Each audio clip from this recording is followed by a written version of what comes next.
தொப்பியம்மா miracle பண்ணியிருக்காங்களா மக்களுக்குன்னு என்னால் சொல்ல முடியும். எனக்கு என்ன மிராக்கிள் அவங்க பண்ணியிருக்காங்கன்னு மட்டும் நான் சொல்கிறேன்.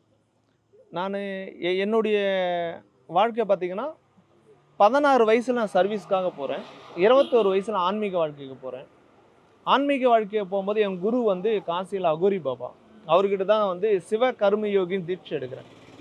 கர்மத்தால் பாதிக்கப்பட்டவனை கர்மத்தை போக்கும் வழி சேர்வனே கர்ம யோகின்னு சொன்னார். என்னுடைய தவமே என்னன்னா போயிட்டு உட்காந்து தவம் பண்ணுறது, கண்ணை முடியணும், மந்திரம் சொல்கிறதுலாம் எங்கள் தவம் இல்லை.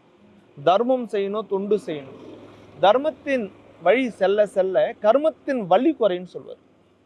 இதுதான் என் குரு எனக்கு கொடுத்த உபதேசம். இதுதான் எங்களுடைய தவமே இதுதான். அப்போ அப்படி அந்த வாழ்க்கையில் உள்ளே போகும்போது பார்த்தீங்கன்னா நான் சாதாரண ஒரு சின்ன பையனாக இருந்தேன்.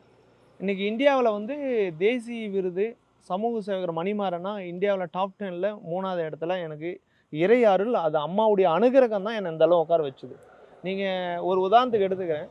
இன்றைக்கி எவ்வளோ படிச்சிருக்காங்க, நான் அவ்வளோலாம் படிப்புலாம் படிக்கல. என் படிப்பே ஒரு 9th வரைக்கும், 9th ஃபெயில்.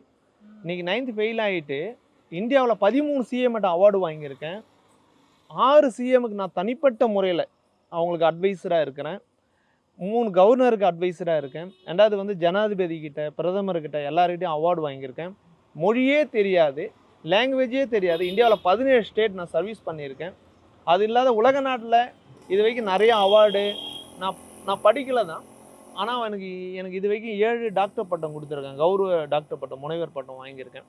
இன்றைக்கி நான் தேசிய விருது, மாநில விருது, இன்றைக்கி நான் இந்த அளவு ஒரு நல்ல ஒரு சூழ்நிலையில் ஒரு ஒழுக்கமான ஒரு மாணவனாக என்னை வளர்த்துருக்காங்கன்னா அது என் ஆசிரியர், என் குருவாக தொப்பி அம்மாவை நான் அவங்கள நேசிக்கிறேன். அவங்கள நான் என் குருவாக என்னை வழி நடத்துகிறேன்.